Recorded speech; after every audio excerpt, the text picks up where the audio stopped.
Welcome back to Rotten Rambling On. We're on location this time. Yeah, we actually kind of curtailed our usual, slacking ways, and a nice gentleman actually invited us into his home. The gentleman in question is Dustin Ferguson, who is a retrosploitation slasher director. I guess would be the best description from what I've seen. And we came across after I reviewed Camp Blood 4 and 5. And he was very pleasant and very witty about it, and noticed I wasn't taking vicious jabs at the film, going, "Well, it's so low budget," because that's where it is at. I'm sorry, I will always love a low budget B movie more so than I ever will an A list, because they always have to work harder. Oh shit! Are we starting? You didn't say go. You're a very wrong man. My name's Shawn. This is Jake. Oh, I'm Jake, yeah. And just a warning to everybody, Rotten Rambling On, if you've been listening before, you already know. As an adult podcast, we use adult language. We occasionally cover adult themes, even though we have very little experience with them. Says you, Kemosabe. So if you're listening to this at work, do so with that warning in mind. Yeah, probably also not good for ages 18 and under, you go? I guess anyone over 18 probably doesn't want to listen to it anyway. So that's a good point. Our humor is not geared for you. Okay, well, thankfully I didn't actually do up the ridiculous question format. Like, where do your ideas come from? Yeah. But they're more than 3 years of comedy. Trust me, I'm sick of that question, too. But I got to ask the first one off the top of my head, where did Jesus Satan come from? Because we're going, this is his nickname? Jesus Satan is my fake name for the movie Doll Killer that I did. So this is your pseudonym? Yes. Well, basically because the movie itself started as like a fake viral marketing campaign. Mm-hmm. We advertised, me and the producer at the time, that we had discovered a lost movie from the 80s that hadn't been released yet. Talked about a plot synopsis, and I made up a whole backstory about it, and really built up notoriety for the film, even though it hadn't happened yet. Yeah. And so we decided I would actually, we took fake screenshots, we faked screenshots from the movie and everything, and decided we'd actually go and make it, but I couldn't obviously make it under my real name because it was supposed to be from 1987. Well, yeah, obviously. And so we just thought it would be fun to say Jesus Satan because it was such a controversial type of name anyway. That works. Get attention, and it definitely did. I mean, it got the movie a lot of attention. I know, that was funny. So I have seen now the cheerleader camp to the death, both 4 and 5 Camp Blood, and I was watching Die Sister Die, and I'm just going, hey, that's Briggs Stevens. Yeah. I'm like, well, I haven't seen her do... Oh, wait, what am I talking about? I've seen her in 100 some odd movies. Very true. Well, it's just random when I pull up for Rotten Reels reviews, and I'm just going, yeah, let's try this. And the whole aspect, in your case, I had already reviewed the first 3 Camp Bloods, and then I came across Camp Blood Slaughter, going, okay, there's no direct correlation there. Right. And then then I saw there were clips from Camp Blood Slaughter that were used for Camp Blood 4, and I just like, did they screw up the continuity? Or oh wait, what am I worried about? It's a slasher movie. You're lucky if you get a continuity. And I was just sitting there going, then I'm sort of watching the actors, and I'm going, wow, this is actually a lot better than Brad Sykes' work. He actually hired actors. Who is this guy?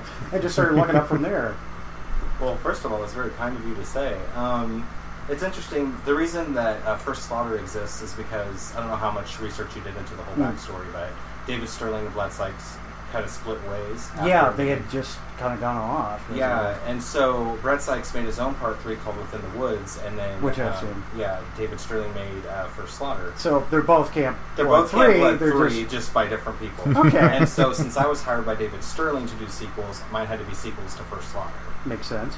So that's sort of why we had to corporate footage from that one. Yeah, I was still blown away after you told me that these were shot during the winter. And I'm going, so you had all these girls around the bonfire during the blizzard seasons? Wow. And the thing is, too, most of those shots were done a second time. We actually had shot a big portion of the movie already with the girls dressed appropriately.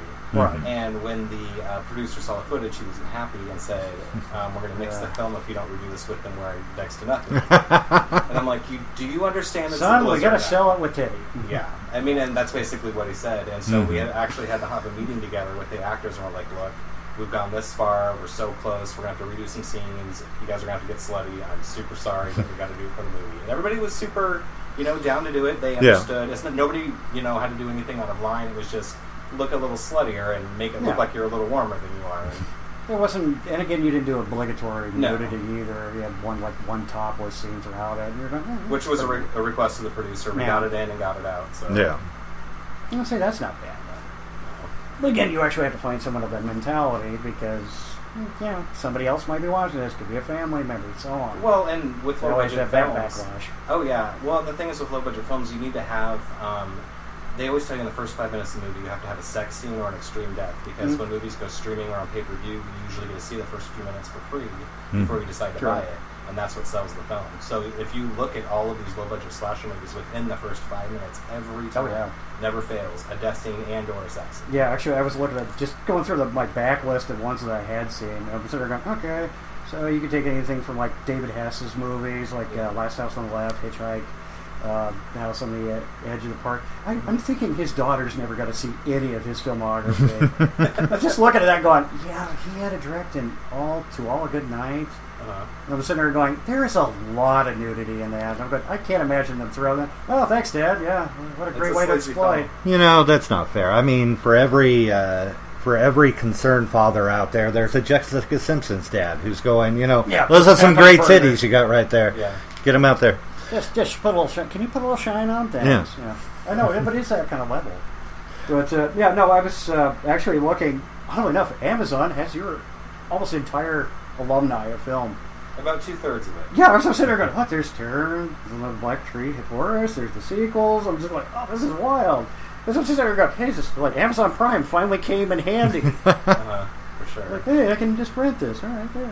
It's done a lot for independent films, I mean, before it was a lot harder to get your movies out there. Like, anybody could pick up a camera and cut something together. But getting it seen and getting it distributed was nearly impossible if you didn't have a budget. Well, the internet's kind of helped a lot. Yeah, I mean, it's completely changed now. You can put your own movie on Amazon, you can make it yourself, you can edit it yourself, you can sell it yourself. I mean, the times are different now. Now, on that percentage, how much does Amazon nickel and dime you back per rental or purchase? Because I know they have a tendency to be a little rough. Amazon isn't my preferred method of distribution, and actually most of my films that are on there are through other distributors I work for. They're not really there. Like Retrosploitation. Yeah, like that was a guy I used to work with, so all those movies I did for him are on Amazon. I have a lot of my newer films on Vimeo, because Vimeo gives you 100%. Well, it's a great streaming system. Yeah, and I mean, you pay, it's like $200 a year, but then it's like unlimited. That's it? Yeah, and you can put all your movies on there, set your own price, get 100% of it. Amazon, I think, takes almost 50% of the same. Yeah, it's closer to 65. But the thing is, too, they advertise. I mean, it's like you go to Amazon, they have the recommendations, it leads to other things. It does boost sales. So it sort of evens out. But we also have to understand, from my end of the perspective from Amazon, I used to work for opinions.com. Amazon fronted the money so we would review movies, and I tried my level best to make it as objective as possible. But because we had so many negative reviews, like, this movie sucked, and this is why, well, they wouldn't even go that far.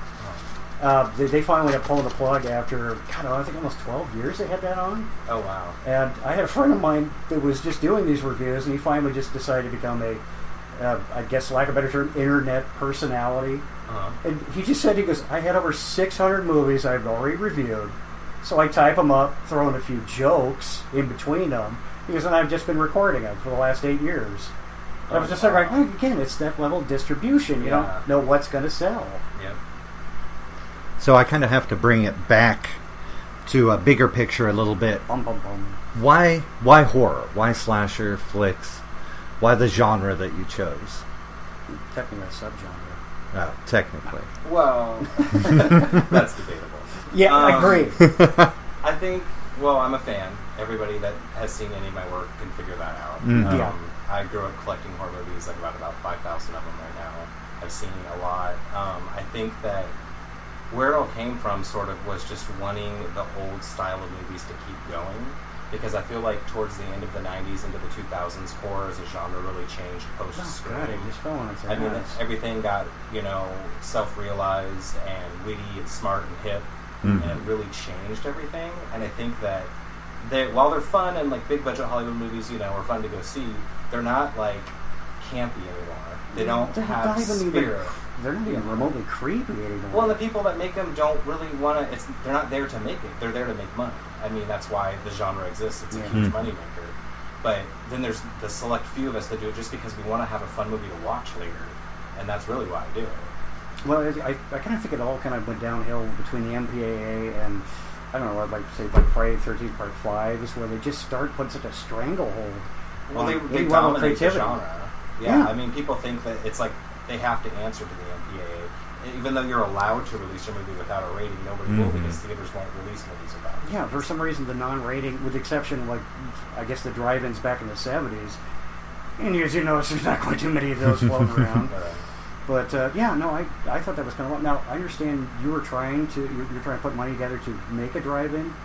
At one time, well, it's difficult. Basically, where that all comes from is, in Nebraska, it's hard to get your work seen. I mean, we're like in the middle of nowhere. There's not a lot of theaters that are really like equipped to help out local filmmakers with showings and stuff like that. And a lot of us struggle with having to finance this because basically you have to rent a theater. It's hundreds of dollars just to show your movie for free to people. And so we're all kind of collectively trying to come up with a venue that can kind of double as like a place to screen local films as well as be a venue to put our work out there. Yeah, and it wouldn't be just secluded just for horror. You'd and something in every genre. Yeah, along the lines of a drive-in where it's just projected outside with a nice sound system during the summer or the fall. That would be really fun. You would, actually. Well, that's the thing. Every time you use the word exploitation, people always presume the worst. And I'm going, I'm sorry, Evil Dead, Texas Chainsaw Massacre, Black Christmas, all these fall in the category of exploitation. Any reality TV show? Yeah, exactly. God, you can ask for more exploitation than that. But yeah, if you just go by the base of the subgenre of thriller/slasher, which I guess I should have used a hyphen for that, huh?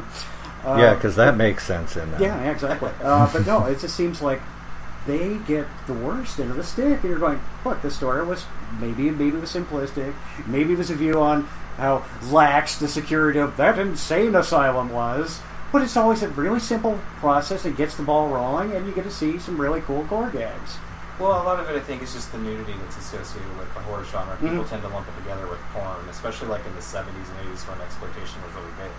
I mean, the Grindhouse Cinema, was all about showing boobs and blood. And I think that sense has never really left, especially the older generation. That's kind of stuff how they see these movies. Yeah, you did see a lot of your biker, your LSD flicks, and within about 5-10 minutes, some woman's just taking her kid off. So I could see the point, but faster. It's still annoying. Well, and it's funny because it usually ends up helping most films. I mean, if it's controversial and they flip out about it, that many more people are going to see it. Or the poster art always does too. Definitely. I've noticed that from just like even as far back as the early 50s exploitation. Like, she had a secret, Daddy mustn't know, and you're going, oh God, this went to someone. Somebody actually went, I'll put money on that. Yeah. I always thought that was funny, though. So, is it that desire to try to create a basis to promote your work that got the Nebraska Alternative Cinema Showcase that went on last year? What was that? The Joyo, I believe. Yeah. Is that what got that started? Yeah, it's a combination of things. A lot of it, there's quite a few festivals that go on in Nebraska. The thing about Nebraska and anywhere in the Midwest with bands or directors or artists is it's cliquey. It's hard to find yourself and belong to a group of people because everyone feels like they're competing. I mean, when you're in a place like this where it's kind of uncommon, I think everyone feels like who's going to get there first. Yeah. And so a lot of the film festivals that have been happening are like the same directors every year, the same films every year. They seem to be they all belong to different groups of people. And the purpose of the Nebraska Alternative Cinema Showcase is to allow anybody and everybody that either wasn't involved in other film festivals or was to be able to submit their work as long as it's considered alternative. Yeah. So it's not part of the Omaha Film Fest, what you go and expect to see there. It's not what you expect to see at the Homegrown Film Fest, which is all music videos by here in Nebraska. It's something that's like crazy, off the wall, nudity, drugs, and it's like what you wouldn't expect from Nebraska, just to show that it really does go on here. Yeah. What, now the Midwest is tame. Welcome to the Bible Belt, folks. But are we going to see a second annual Nebraska? It is in the planning. Yeah, God, just let us know. I want to just put money up for it alone. Because honestly, just getting something alternative or indie going is a wonderful aspect. But you're absolutely right. This region alone, I do just like my rotten riffs, where I'll just been making fun of whatever PSA. And I'm just doing a voice over it. And it kind of true to that aspect of like Mystery Science Theater 3000. And I sat through more than a few of these, and I want to do like full budget films, but I need a much better cleanup for it. I mean, it's basically got to get a newer Sony Vegas. Literally, it's like Pro 12 or 13. And but yeah, at the end of the day, though, I'm just dropping them on YouTube. They either get seen or they don't. And I'm going, yeah, this is momentarily amusing, but I'd actually like to do something with this. And the only thing to that is doing iRiffs on riff tracks. And even then, that's at best maybe a 30-70 chance. Well, that's an interesting segue. I'm curious, how do you go about with funding? I mean, we were reading recently about the attempt to put together a Haunted Ween 2, and you had an Indiegogo campaign. Poor man, I feel your pain. That I noticed that one actually didn't pan out so well. Stopped at like 384. Yeah, sounds not like this podcast. It's the nature of the business. I mean, I do them all differently because, I mean, we're in a time now where it's hard. I mean, you can make movies, luckily, for next to nothing. You can shoot them digitally, you can edit them yourself. It costs like nothing to make them. Just time and effort. Yeah, I noticed your average budget was listed as like $5,000. I didn't know if that was a generic number you threw up. I saw up to like 500 and then maybe a little bit Not above. even, yeah. I mean, it just depends. It's like with certain films that I do that I consider bigger, like ones that are sequels or for a label, we'll do something either where we have a producer involved that puts money in, or we'll do like a fundraiser campaign. The situation with Haunted Wing 2 basically was we were just trying to raise the money to get the rights to make it. I see. Because we had to pay for the rights before we could even start, and we didn't reach enough to even get the rights to do it. How did we reach that? We could have made the movie on next to nothing. I mean, obviously. Yeah. Because we had a really great script, and we had all the people cast for it, we had celebrities that were going to be in it and everything. It was just not reaching that mark we had to reach for it. So, I mean, anymore, I mean, a lot of my films I do anywhere from, $200 to $1,000 because I can do it for that, and then I can release it myself, and then almost anything I make is profit. I see. Excellent. So, I mean, I enjoy doing the bigger films where we raise money, but usually it's more about getting your name out with those movies versus making money, because by the time you make back what you raised for that film, I mean, you're not making much. Yeah, you've got X amount You're of hoping. months between. You're doing it to get another movie out there and get your name on it. Gotcha. Yeah, So I do a mixture. I do the small ones to really make a profit and do something I enjoy, and I do the bigger ones, to get my name out there. I gotcha.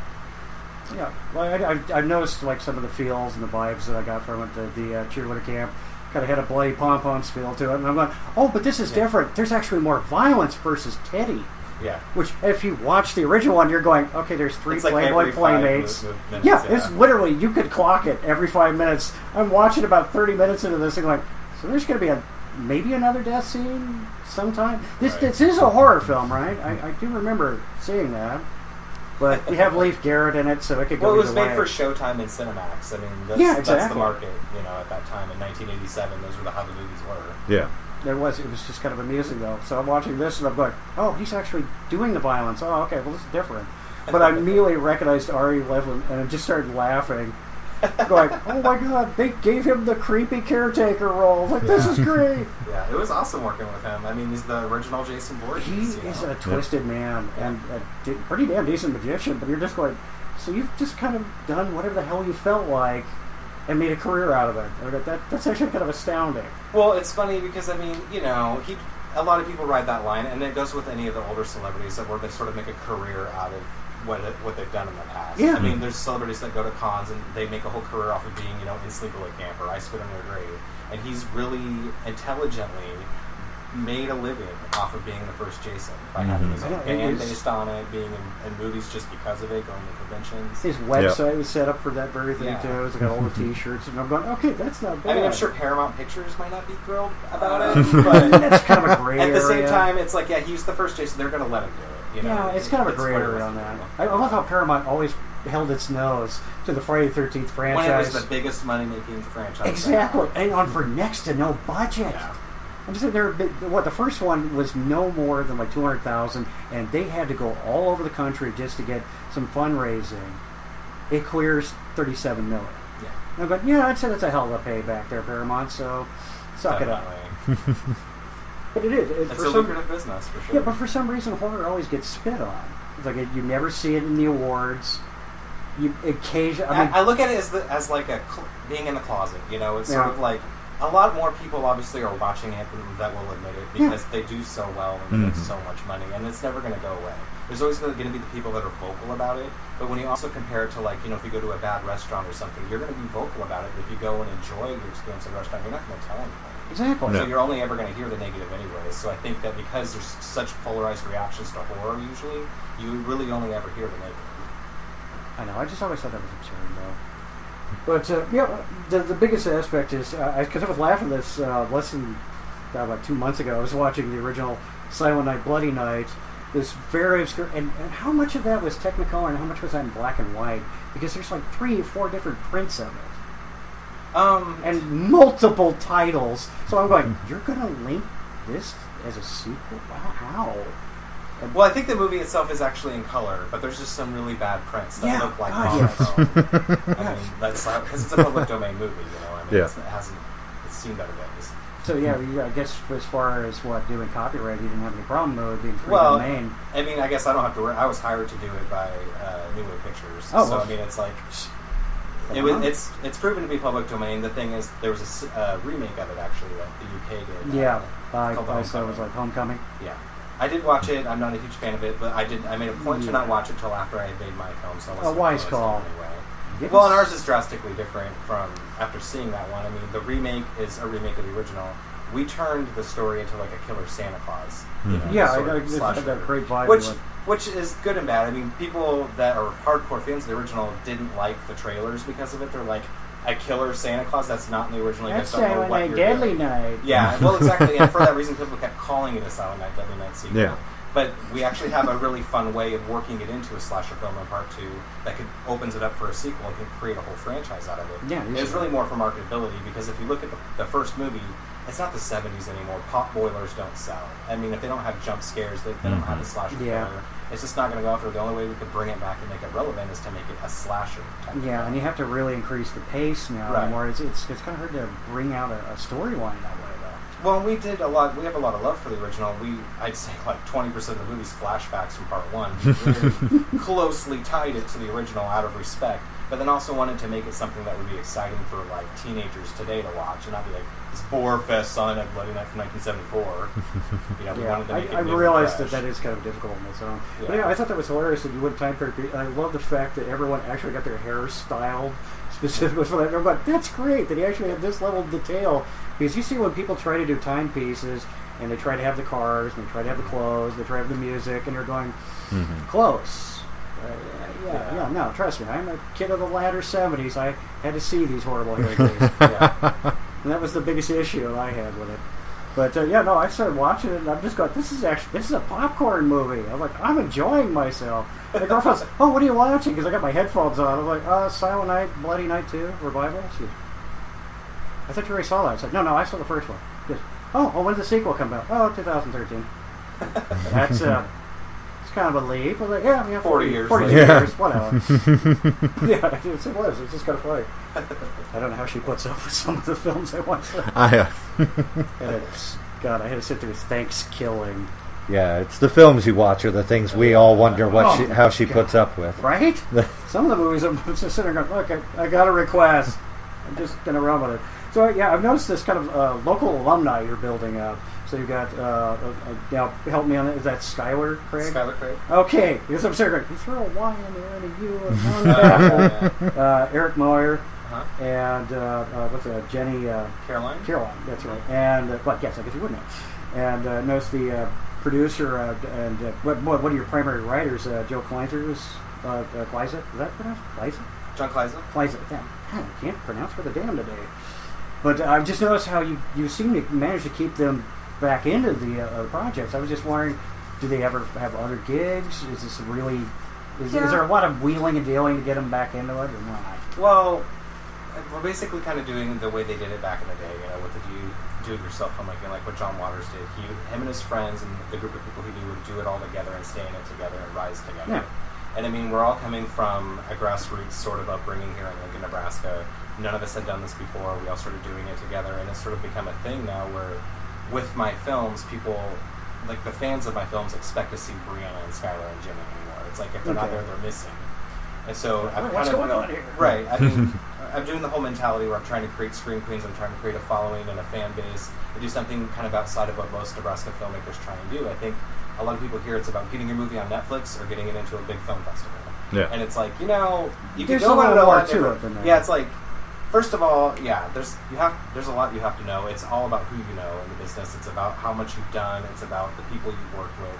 Mhm. And most importantly, just getting it out there. I mean, a lot of people try so hard to make the perfect movie because they want to get it out there streaming or something. I'm like, I could make anything I want for $500 and go release it, and people will watch it. You know, and it's all, that's the dream. I mean, that's it. It's about getting to that point. I mean, I've done 26 movies. They weren't always this watchable. You know, it's Totally understand it's that. learning that. It's getting to that point, building up the fan base, having those girls return in the movies, because people will follow them throughout it too. You know, and they think they can identify with the characters better this way. You know, that's the other end of the spectrum is you are going as old school as possible, giving the screen queens lives, brains, and actual likability as opposed to the stereotypical of the Millennium standing where you see all the remakes and you're going, I don't care. They could die right in front of me. I sat through, I had sat through the first two Hostels. Right. I could not be bothered to care because Eli Roth cannot write. Well, they're all just pretty faces that are there to die gruesome. And they're one-dimensional. They're not even two-dimensional. Well, and it's sad because it's still stereotypes. I mean, they get this paper cutout of a character so everybody watching the movie can identify with something. Yeah, you're just going, okay, it's a bunch of jock assholes. They're extremely rude, have no sense of morality, and utter the word, that's fucking gay every other minute. And I'm going, wow, that's brilliant. Yeah, well intelligent filmmaking. Oh, yeah. And then yet somehow this guy is clearing money. Wow. And that's, at the time, especially in the mid-2000s, that's what people wanted to see. I mean, it's what catered to the college crowd at the time. Yeah. I weep for the future. Rightfully so. So I'm guessing you actually didn't get into filmmaking in college? No, surprisingly, I went to college for business management because I wanted to open a video store.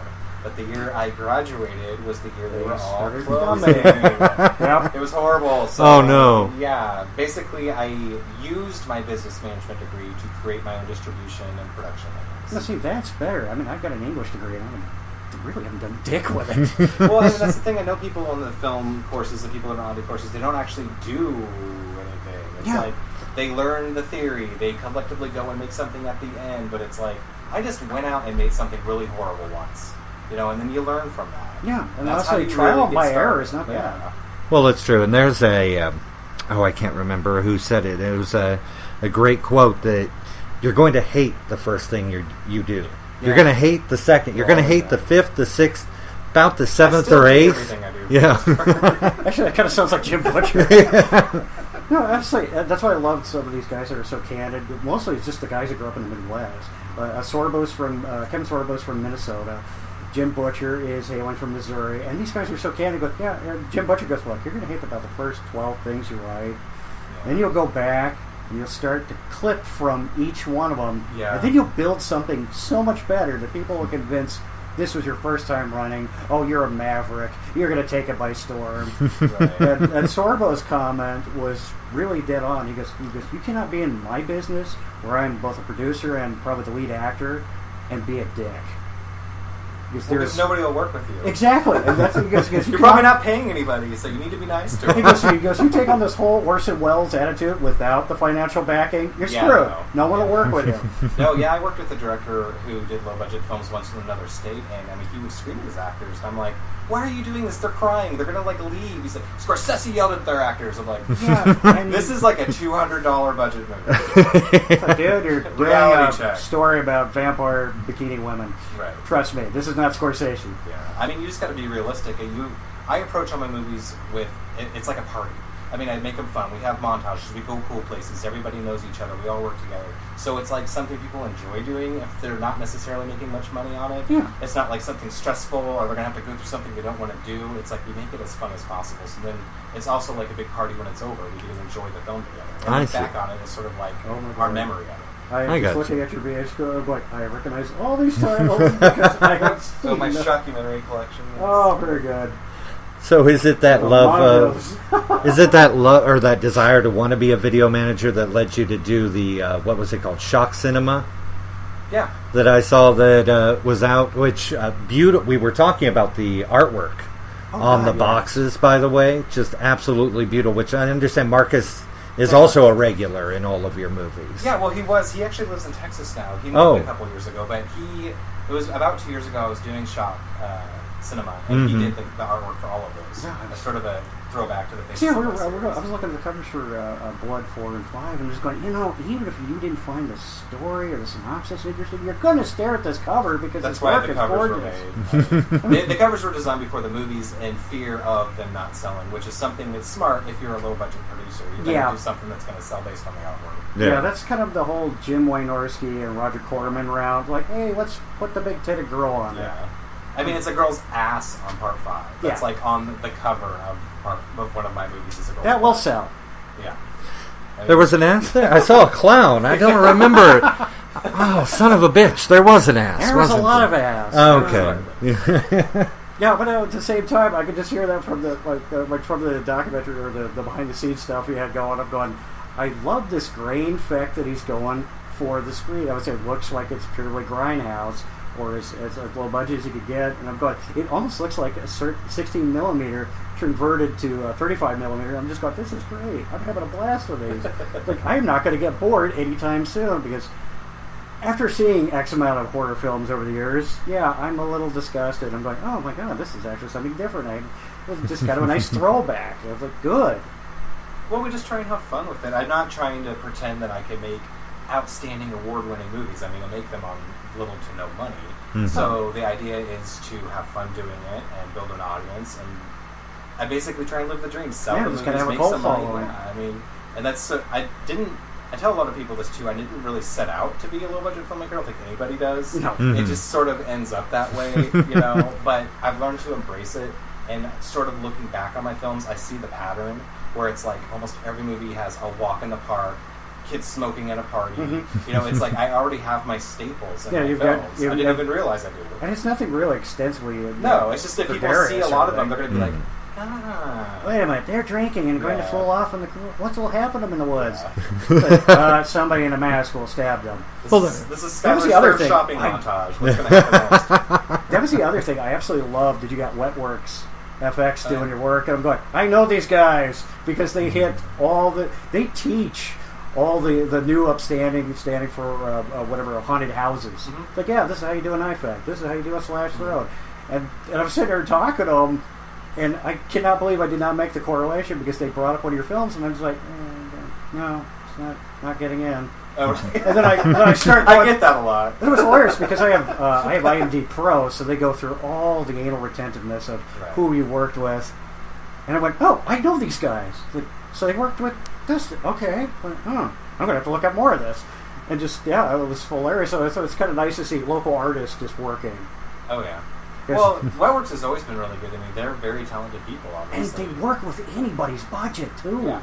Well, and that's what was nice. Like, for Silent Night, Bloody Night 2 and Shirley Can't to the Death, they did all the effects. We had a really big budget. I gave them all the money they needed. We had the effects we needed. Can't Blood 4 and 5, everybody knows, wasn't so high on the budget. So what we did is we hired them specifically for the opening scene. Mm-hmm. And so the scene that Benito and Meg did the gore effects in, they actually are the actors in that scene. Oh, okay. They're a couple at the opening scene. It makes sense, too. Well, I mean, that way it could be fun for them. They kind of got to, act it out themselves. Yeah. Well, again, that's amazing. It wasn't stilted or anything. It's like they genuinely had some fun with it. Well, and they're, it's a sex scene, and so since they're a couple, it's kind of a lot more natural. Oh, come on, honey, we do this all every Well, and remember, this is the beginning of February. Oh, yeah, Nebraska, at night, Kudos. Park. Kudos to that woman, because I'm going, February? No. Yeah, I mean, all the outtakes is constantly like, I'm cold. It wasn't very pleasant. Yeah, it's not without a little blue pill. Well, and then we had to have someone on watch out, because we also didn't want cops to show up while we're, filming this in a tent in a park. Yeah, that was my other question. Do you have to get permission for the most part? You're supposed to, yeah. Well, I mean, obviously, if you film in the public, you're supposed to have a permit. Pretty much no independent, low-budget filmmakers get permits. The reality of it is you do things on people's private property, you get permission for them. You do things in your own house or friends' houses. Whatever it's you not do. An issue. I mean, but you do slasher movies, you got to go out in the woods and kill people. I mean, that's just the nature of it. That's always the scenario. They have to be in an isolated area that you can control. Right. And I mean, God forbid anyone's cell phone work. Right. Well, and if we were to get permits, obviously that would exceed our budget. Yeah. So we go places like we go out to Wildwood where you don't even need a permit to go to the park. Yeah. So we just go and we spend a day out there killing people, and it's fine. Yeah, and you're always. We try not to do it in front of my neighbors, in front of my house. Obviously, you do clean up too. Yeah. Well, yeah. More or less. To think 10 we years... We purposely left bloody condoms out at the park one time just because we thought it was hilarious. And it was like 2 in the morning and we just got done killing a bunch of people. We're like, this is really bad, let's leave them. So just we did do that. Could have been a mass castration. No one will know. Just imagining the face of the next person that came to the park. I get to check this off my bucket list now. 10 years from now, I can say, yes, I sat around in a living room talking about how it was. We went out, we killed people. It was great. And we left bloody condoms at the crime scene. How many times can that exist in conversation? Oh, goodness. But it is kind of rare that way, though. Yeah. Because I've only talked to a couple other people. A buddy of mine is out in Kansas City. Predominantly, he's working on this post-apocalyptic zombie scenario, but basically it's like crossing the Walking Dead and MST3K together. Okay. So, yes, they're hiding out of the theater to avoid the onslaught of zombies. All the while they have to sit through X amount of crappy movies. Starring like Mick Harkitay. That's been hard for him to raise until he did Patreon. I'm not sure. Patreon is you work through like a media like YouTube. If you're just doing clips, going, hey, if you want to see more of this movie, you can do a percentage that way. It's a little more reliable than doing like Kickstarter or Indiegogo because you're expecting that in a lump sum versus people able to just contribute per month. Right.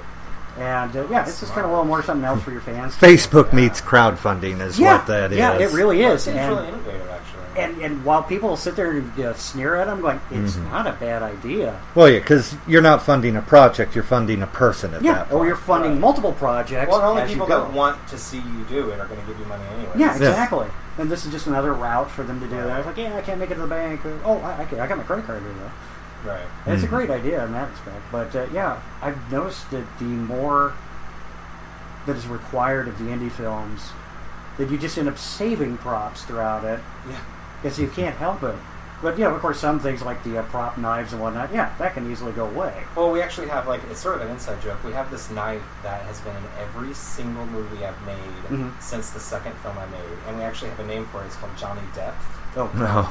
And we really wanted to make a Facebook page with a screenshot from every single movie and music video it's been in. Oh, okay. And tag it. I think I'm still going to do it. Now, is this a machete or? It's a butcher knife. I see. I was laughing, but does he know the physics of a butcher knife can't actually stab? Right. And I'm sure you've gotten that too, because I was just sitting there going, "Oh man, I bet you get this so much." Well, it's not about the logistics. Yeah. I mean, if you're watching a movie called Camp Blood 4, you're probably drunk anyway. Yeah. I mean, you don't really care. Or you review for a really shitty blog. And most likely the movie was made in freezing temperatures in the course of a week, so, I know, I think it's just, but it was hilarious because I'm looking at it, I'm going, all right, logistically, you can't do, oh wait, he just made an eyeball pop out of his skull. Nothing never in the mind. film is realistic. Yeah, no, it's just like, never mind, it's okay. But again, I didn't have to sit, it wasn't like I was sitting through like the remake of Black Christmas, where you're just going, oh, it's in title only. How delightful. A completely different film. Right? My God, I sat through that. That is 80% exposition. They're all telling us about what little Billy did, and I'm going, isn't there any point in time that little Billy actually gets to do anything? Or are you just filling this in with a few gregarious titty shots and pleasant sorority girls are actually just incredibly bitchy? I found that amusing, going, who sold that to all four of those girls were successful in both television and film, and you're going, who sold you this very shitty horror film that has no story to speak of? It's recycled. It had no real premise other than girls in house must die. Well, and sadly, I think that most remakes aren't really for the fans. They're usually for the companies that own them because, they put money in pockets. It's with a big film like that, there's a lot of hands in the bucket. Oh, typically, so that's every producer's technically it's everyone's little idea mashed together into a piece of shit because that's the only way anybody's going to be happy. And that, of course, makes it better. Well, and the thing is, too, every producer got what they wanted, but all of the fans are just like, what? Yeah, exactly. It's kind of like sitting through something as horrific as like Freddy versus Jason. Yeah. Why did they have the goat? I'm like, the goat is something very obscure from the first film. Right. You know, the one that was actually worthy of watching. Well, that movie was 10 years too late. Oh, God, right? It should have happened right after Jason Goes to Hell. We can't get in Kane Hodder either. I know. Because according to the director, he's not tall enough. I'm like, the guy's 6'3". The director hadn't even seen any of the other movies That's the other prior to thing. making that. Kane Hodder is 6'3", about 275. Trust me, you see him in full costume, you do want to wet down your leg. It doesn't even matter how he thinks he looks. Obviously, people want Kane Hodder, so Yeah. give it to him anyways. No, instead he's got to go do Hatchet. Yeah. Ugh. Well, they're trying. I think I have an appreciation for movies like Hatchet because they're like the modern franchises. They're not as successful Hatchet did kind of do a throwback and treat it like it's a like ghost Friday story. the 13th, Yeah, kind of scenario. they even had a Jason, so there you go. Yeah. But I know, I'm having a problem with the modern day horror film, and then I came across your stuff, and I'm just going, finally, somebody gets it. This stuff was entertaining. We sat through a Terror Train going, yeah, maybe we'll see Jamie Lee's tits this time. Maybe Terror Train's not. surprisingly boring. Yeah, it was. It was long. It was arduous. Prom Night, by comparison, vastly superior. I love Prom Night. Prom Night's awesome. The original Halloween. Yeah. Well, that's not really a slasher film. It's like a it's really kind of a sub-precursor to it. So a precursor to it. Yeah. You need to help me when I start babbling. No. That's what sells. Oh, okay. Well, it's more of a thriller because there weren't really slasher films then. Exactly. I mean, the only thing you really had at that point Texas was Chainsaw Texas Chainsaw Massacre. Massacre and Black Christmas. And even then, that was more of a thriller. Yeah, and they suspense. weren't slashing, Yeah, the other inspector, we did not know what the killer from Black Christmas wanted, or what he was about, or who he even was. And you're going, that's beautiful. Right. I don't know. I have to argue there.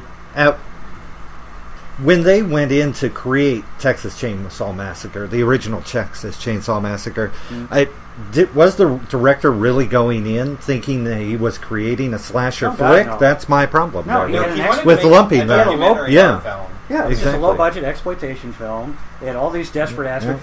Oh, God, was it the actress that played Sally? I ran her into a horror con. She told me they had kind of left the animal carcasses in People were throwing the that on house. set, Yeah. People were constant. up-chucking. But see, if you look at the Texas Chainsaw Massacre, especially as a horror fan, that is the perfect slasher film. That is the perfect there's so many 70s desperate horror elements. film. Yeah, because I mean, people were grueling. People were tortured for real making this movie because they wanted to make it realistic and good, and it all comes off on camera. And yet, nowhere near the graphic content. It's like a remakes PG of level. that. He actually tried to make it because at the time there wasn't a PG-13, so he tried to make a PG movie. It only really got is. it got an X rating in some countries only because of just the tone of the film. Yeah, they felt the violence. He's like, was what too can I much. cut out to get it down? There's nothing you can cut out of No. this. It's just the overall film. That's what they viewed it as. And Which I'm is going, that means he didn't have to show gore. He didn't have to show nudity. no, it was all just improvised. Yeah, Just in and your it's mind. still regarded by most people as the all-time best horror film. Yeah. And I still don't understand the problem with it. Because you still have these people going, oh, but they were so graphic. Like, no, you're talking about the remakes. Yeah. Where the only thing they took away from the original one was the ass and terry cloth shot. Yeah. That's it. Because Which all wasn't those- even close to as good as the one. Oh, I know, right? It's also the simple factor that all these characters are one-dimensional. They have to be snarky.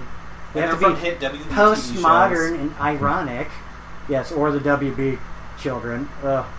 Or CW, or whatever its carnation is now. I mean, it's definitely packaged up for a certain group of people. It's not how it used to be. Texas Chainsaw, the original, was a mob-fronted film. I mean, it was made to make money, and it had an audience. And the movies that are out now, it's really no different. I mean, you can look at it as a mob mentality because it's made for money for people like, what's his name, who does Transformers? No, Michael Bay. Michael Bay.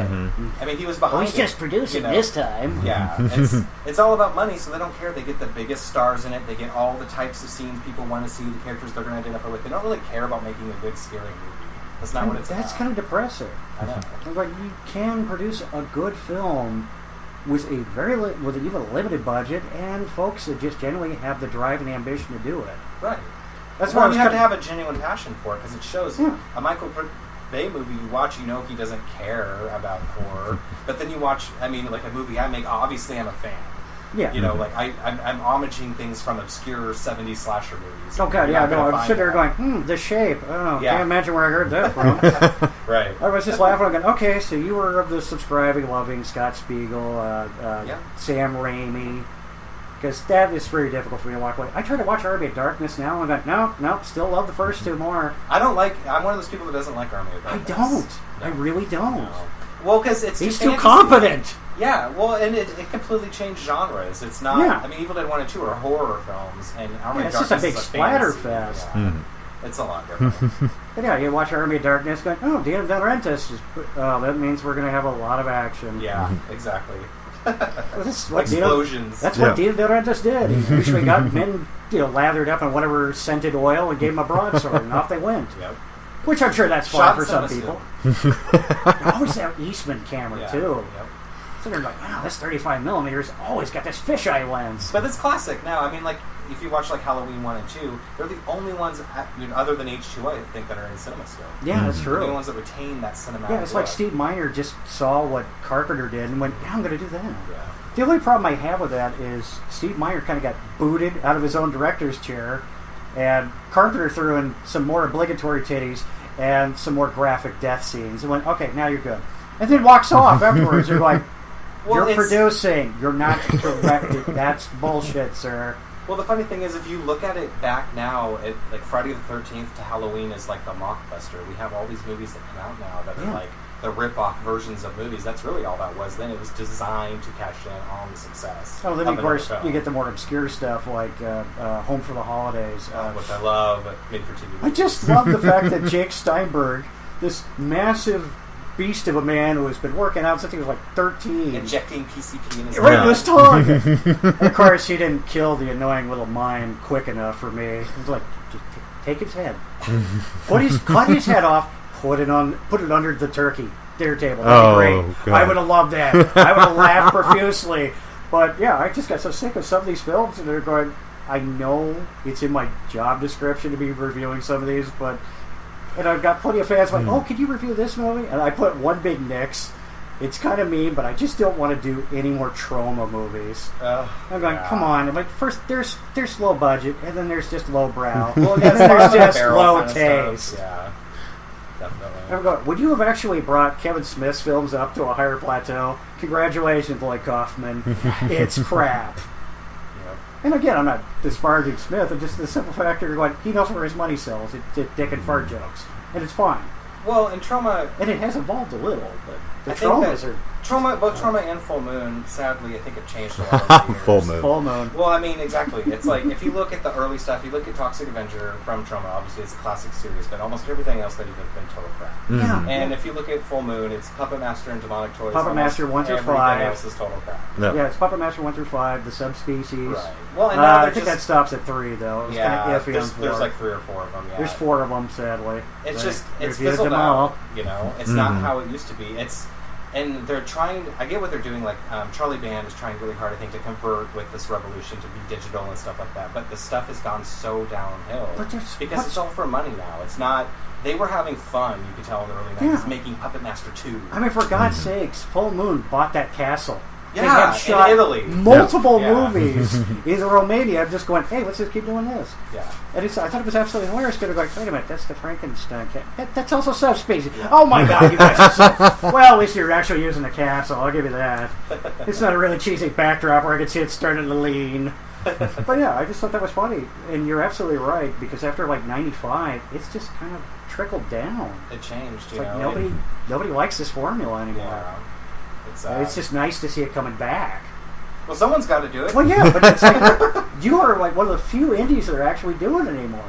Well, that's definitely nice of you to say. I mean, as the type of films I do, it's sometimes a struggle for me because I look at what a lot of other independent directors are doing. Yeah. And everyone's going for the LA look, the sleek camera shots and the hyper editing, and it's like, I just can't do it. No. I grew up watching movies like Halloween 3, a Texas Chainsaw Massacre. I want to make movies like that, and there's obviously huge fans for those types of movies, but they're gone. They're gone. You can only see those now if you watch old movies. Yeah, if you enjoy open your old clamshells, you're going, oh, there, I remember this tape. I haven't seen it in a while. But see, I grew up in a video store, so virtually every... damn, you're completely grew up in it. But yeah, virtually everything I encountered was of those old school clamshell ones. I'm like, oh yeah, we'll watch Superman. Yeah, because I love Richard Donner. He doesn't screw up too terribly. And can we say thank you for not an abusive use of the fakey shaky cam God, shot? Yes, thank you. Yeah. Yes, this man knows what a unipod is. See, exactly. I'm like one of the only people I know that uses a tripod. You ever understand? I've had to sit through 12 Uwe Boll movies. Where it goes, we take that off and then we'll run.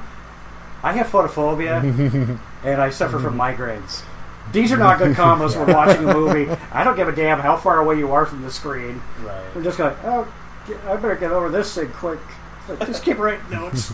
Like this will notepad will sit in my lap. Okay, shaky cam again. I mean, the shaky cam anymore is a ploy because a lot of low budget films that are like found footage they mask the low budget nature with it being a shaky cam. Literally try to duplicate Sam Raimi, and some get close. Well, everyone's been writing the coattail Blair Witch Project. Back in 98 when they did that. I mean, at the time when they did that was really innovative and mind-blowing. It's been done to death now. Yeah. It's what every low-budget filmmaker tries to do. To be perfectly honest, when that sequel came out, I was amazed Jeffrey Donovan had a fucking career after that. Matt Nix apparently watched it and was, we'll get him for Bird Notice. We'll at least get him to read.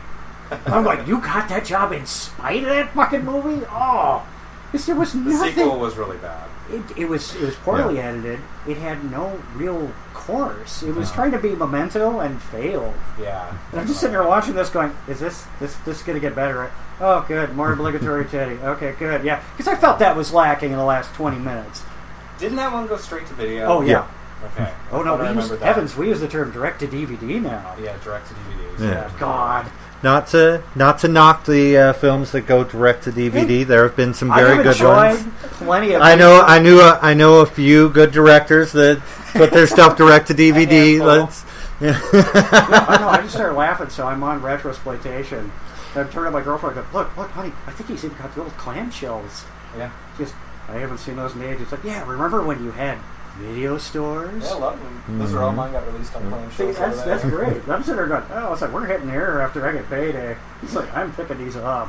Like, this will just be fun. Well, a lot of them, it's kind of cool. It was intelligently marketed that way so they could be collector's items after. Well, yeah, I mean, I've seen those movies on eBay now for like $50. There are so many different films and so many different distributions that have just lived the test of time because they didn't go the corporate route and go, maybe we should start looking into DVD. They stuck with VHS. They do VHS repair, maintenance. They'll even cut and splice it if your copy looks like crap. They'll translate it to a new tape and try to clean up as best as they can. And I'm just like, I remember this. It was called a video store. I know.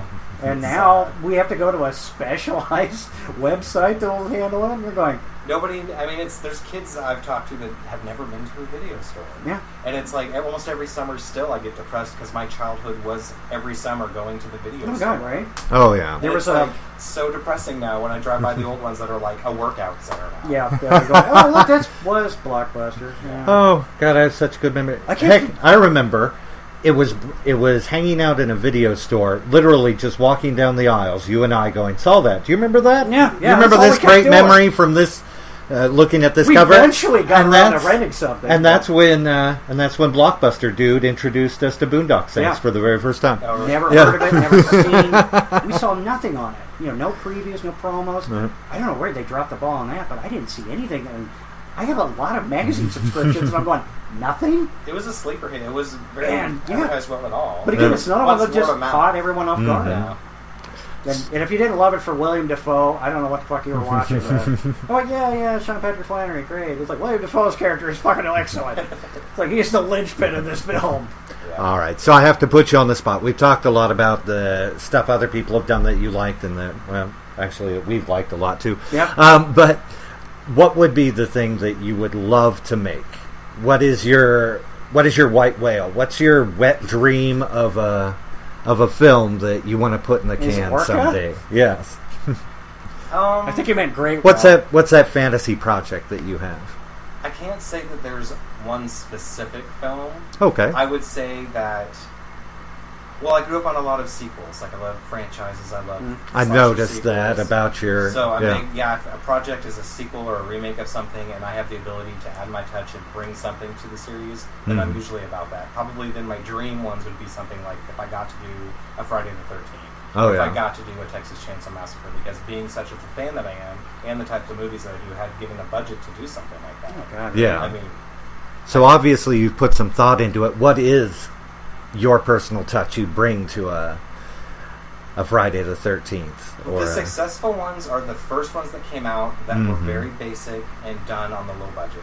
The thing that makes these newer ones fail is that they're Hollywood produced. They have too much money, the stars are too big, the locations aren't realistic. If you want to do a good Texas Chainsaw Massacre, seriously make it about kids breaking down and having to go to a house one by one and getting killed by Leatherface. Who the fuck cares if it's just like part one? That's what people want. Behave like the first 5 Friday the 13th. Yeah. Put them in an isolated area. Their phone lines are cut. It happens to be raining, or, it's the Rainmaker drain, which works too. But then what works best then, too, is you also often have to display your love for it. It's like, if I'm going to make a Friday the 13th, you've got to have your homages throughout it. You got to have returning characters. You got to have, that's from part 4. That's from part 3. Yeah. Oh, that's from part 5. Yeah, exactly. Because then that shows your love for it, and that's what the fanboys and people like that really want to see in those movies. Because if you look at those new ones now, people hate them because, like, if you look at the new Texas Chainsaw, I actually liked the latest Texas Chainsaw, but most people didn't like were the things like the dates. How it could you mean how possibly they take don't time. understand chronology? Right. And so it's like, you see stuff like that just barely misses the mark, and when I watch stuff like that, it's like, damn it, if I made this movie, I just would have made it, obviously, in the 90s. This takes place in the 90s. It's all they had to say at the beginning of the movie was 1992. And it would have fixed everything about this movie. He's absolutely right. Because aside from that, in all intents and purposes, the dialogue wasn't any different. Yeah, and I mean, they're driving an old car. They're wearing old clothes. They go to a town carnival. Yeah. I mean, it's very 90s. The thing that ruins it and that confuses everybody is there's a scene with a smartphone. Yeah. If the cop in the movie instead uses a flashlight instead of his smartphone to look through the house, they could have said it in 1992 and nobody would have thought anything different. You could even gone so much as have one of those like periscope flashlights. Which makes me think it was rewritten to include something modern, because they probably saw it, because there was a lot of work done on it. Like, they had to obscure dates on gravestones and stuff to like fix continuity, and it's like that one scene is what makes everyone so pissed off about that movie. I know. I'm sort of like, actually give it a little chance. It's closer. It's still not quite hitting the same mark as Toby Hooper, but that's fine. They're trying to tell the story differently. It was at least back to the basics. It wasn't Jessica Alba. It wasn't Arlie Ermey. It wasn't all this overblown crap. It was at Jessica least Biel something bounding back. through with a wet wife beater. Yeah, it's perking up. Well, you got to give it props for the opening scene. That was from the original Texas Chainsaw Massacre. The climax of the film. That was amazing to me, and that makes that They actually did a better. great job of that. Well, they completely rebuilt the house. They got the characters in the same makeup again. I mean, it's chilling to me as it being one of my favorite movies. Eerie. Just watching that was just... This proves this is all they have to do to make a good one. They could have just done this, and it would have been a really good Texas Chainsaw. It doesn't really take a whole lot of effort. I think the biggest aspect is you actually have, I guess for lack of a better term, a film historian on some level. An appreciation for what you're doing. Yeah, if you don't have the love for it, what's the point? No, you're just going to try to make something that sells. You don't really care if people like it or not. If they bought the ticket, then your job's done. Yeah, that's a pretty cold, mercenary way of looking at it. It's the reality of it, especially with the horror genre. It's designed to make money. It is. Like, look, we put enough titty in it, it'll sell. Yeah, sadly, not as many of us are fans, versus ones that are in it for the money. It is kind of hard to sit through them. Yeah. Most of these remakes are really painful. There's just not a lot taken from it. I appreciate what Rob Zombie was trying to do and the difference. Like, I want to make it different from Carpenter. That being said, I really wanted to kneecap that little whiny kid. Yeah.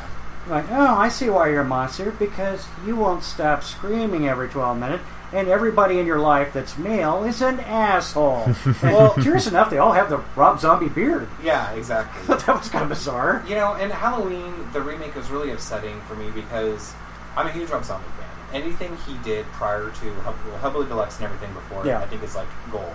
I love White Zombie. I love all the music videos he's directed. House of 1,000 Corpses is one of my favorite. House of 1,000 Corpses is a lot of fun. All-time favorite. And then you go, hey, it's not Chris Hardwick? Yeah. Oh, he's cutting Chris Hardwick's head off. Oh, he's skinning him. Oh, okay. Well, and having seen all his work and appreciation, and one of his all-time favorite films is the original Halloween, I expected an amazing, mind-blowing Halloween I know. remake. Instead, I got something that was spoon-fed, something that says if you're white trash, you're going to grow up to be a serial killer. Yeah. Because the thing that upsets me about it is, I'm real. I have friends that are low income. I know people that have those type of home lives. They don't end up growing up to be serial killers. They end up with lots of babies and living on the government. That's pretty much the extent of it. It's far more realistic that there's this crazy kid that hears voices that's going to kill people than some kid that's beaten by his stepdad and screamed at by his Malcolm will explain it all. Yeah, I failed you, Michael, over and over. it just doesn't work. Yeah, and you do baseline comparison from Pleasance to Malcolm McDowell. Sure. And you're going, Pleasance is actually trying to stop this monster. Malcolm McDowell is just sitting there like, no, it was clearly my fault. Yeah. I somehow screwed you up. It wasn't the fact that you knifed your sister at any point in time, or jabbed that crayon in that woman's eye. Yeah. Or I love my personal favorite. It's like they have a fork in a mental institute. A metal Sounds violent. fork Yeah, for this that child who makes no has sense. killed his elder sister. Yeah, absolutely. That would have been a spork at best. And that, however, would have made it a better scene. Yeah. It's like, yeah, he A took lot her whole more eye out. gruesome. Yeah, it would just be hilarious when you see him sitting there just like licking Exploding the it like a lollipop or something like that. Yeah. What? Yeah, I know. I just find that kind of bizarre. That, If we see that scene in one of your later films, we're going to expect a little bit of I'm going to get at kickback. least a 1, Yeah. maybe Whatever, 2%. yeah. I know, just a little You could just do- tagline at the end. It's Yeah. just, Yeah, that could just be a continuation of the Omen. God knows we don't have enough omens. Oh, I know. Look, it's little Damien all gosh. growing The up. scene-by-scene remake, like the most pointless thing ever. I know, because I'm sitting there watching and go, well, they don't alter at all. Well, their continuity's good. Yeah. I mean, like frame by frame, even. I mean, it's like Yeah. the shots are identical. Like, what was the point? Same damn house. They did it with funny games, also. Yeah. Yeah. And it's like, so they changed it from an Australian film to an American film. Oh, God. And how many of this have they done with the Japanese, too? You're going, Yeah. Yeah, the Japanese one scared the crap out of me. Your version, yeah. A girl crawling out of TV with hair on her face. That's just not scary. Yeah, no, it just looks like I either This need is to really change the funny. channel or Well, call my Cox Communication. Like, I got some... Something's coming out of my This TV. like 14-year-old girl crawling out of my computer and my TV. What's going on with that? Well, and in the end, they always transform them into dramas, really, in the Yeah, end. right. They're all about how you feel bad about what happened Oh, to... don't forget, they have to at least throw one glass object at a wall to advocate how angry they are. I'm going, But then you also have the scene where they research. Where 2/3 through the Oh, movie, yeah. they Oh, have yeah. to go look at the backstory. And everyone scroll does through that. newspapers or go to the library. Or, I just sit through this horrible film with a pseudo-quasi link to Queen Bethor, Queen Elizabeth. uh-huh. In the whole aspect, and somehow her essence got trapped in this MMORPG. And the only one that I found most amusing was Frankie Munz is in this. I'm like, Malcolm in the Middle is... Was this Stay Alive? I think it is. I It saw was, that. Oh, God, Yes. it was painful. It was pretty awful. And I'm going, 2005 horror. I get the premise. It was mildly amusing, but the fact that you just heard this guy died, now I'm going to get on the computer to the very game that is likely to kill me. And you're just sort of going, yeah, none of this. It assaults your intelligence, really. It is a huge slap in the face. It's a huge slap in the face, and you're going, well, bright side. Kids today I will didn't rent identify it. with this. Yeah. How do I get trust this? Yeah, oh, they make the Silent Hill reference. I'm going, yeah, that's Yeah. great. That's not the third game. That's the first game. Yeah, they don't even know. It's a little dated. So, Well, Yeah. that's what happens when you get scripts paid for by old white guys that are... Yeah. I read about this slang term So you're in saying People they're about 40, magazine. they're and- about 45, Yeah. balding, like live in a house full of like 5 or 6 cats. They have no social life. Like, oh, this will be okay. Yeah. They still say hip, don't they? Okay. Well, and I was just talking to somebody the other day, almost how annoying it's gotten that politically correct everything is. Like, if you watch commercials now, or any modern movie, there's the white couple, the black friend, the smart Asian one, the druggie. I mean, it's like they still... You've just described about 5 or 6 sitcoms Well, in a row. exactly. It's frustrating because the reality of it is, I mean, I don't know any groups of friends that are that diverse, first of all. I mean, you tend to gravitate towards people you identify with. Yeah. And I think that it's just a perfect example of people that are out of touch scripting these things, because you're not going to go... Here's to your our parents' gay, black cabin, Latino man. Yeah, with all your ethnic friends, and you're all going to get murdered. Like, Was- that's just... Oh, Didn't we I got just it. hear the plot of RSVP? I think that you did. Actually, you just described some sort of hipster murder slasher spree. That's all you see. He invites all these hipsters in a room, or locks them into a house. The walls have been bricked up. They have reinforced concrete bar. There's no way to get through the door because it's plate steel.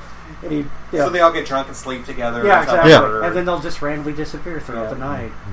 That's what would you just call that? Dial H for hipster? I don't know. Yeah, I think so. I think that'd be written by Ivanovich too. But I just don't like them. I'm sorry. Oh God. I don't like the trust fund hipster. I hate to be the buzzkill in all this, but we're coming close to the end of our hour. So I feel like we need to wrap this up with you've done over 20 films, 26 films, I think you said, over 60 music videos, I believe. 20 features. Yeah. And what's your takeaway from all of that? What is the thing, your best moments? What have you loved about your career? That I've kept the old school horror alive. Yeah. That I'm only, there's no money in it, obviously. It's very stressful. You endure a lot doing these types of films. I can only do it if I love it. Yeah. And I definitely love it. Good. I have to disagree with you there. My favorite takeaway is the opening shot of Long John's. That's just amazing. You watched the Long John video. It was banned from a lot of places. I can see it a little while. I told you. 200 extras in a club. That was insane. I'm not going to lie. We looked up everything. Yeah. Oh my God. Well, we just talked about that shit. I sit there just... I don't even remember half my stuff. I stumble across things. I'm actually making the sex with the inflatable doll my Facebook profile page picture. I want to just do a clip for Blood. I just want to do a clip for Blood Claws, just to leave people going, "Oh, what's that about?" Like, "Oh, you've never heard this director? Well, it's interesting." And then just shoo them over to your side, right there. Don't want to see. I know, it's just kind of funny though. A lot of people won't interpret that networking actually helps. They're like, "No, you'd be surprised." But we do appreciate. From fans, thank you for being somebody that loves what you do, and it shows. Thank you for having me on the show. Yeah. Thank you for inviting us here. I'm just astounded. I'm going to invite 2 strangers into my home. That could go anywhere. Low-budget horror movies. I've done way worse. All right. That's true. And now that the recording's over, Jake, where did you put the spray cheese and the butcher knives? It's right next to that that hanger that I used to scratch my plate in my head. All right. Get that whole Bill Moseley feel. Good. Well, thanks, folks, for letting us ramble on, and thank you again, Dustin, for having us here. Thank you for having me. And I guess we'll call it there.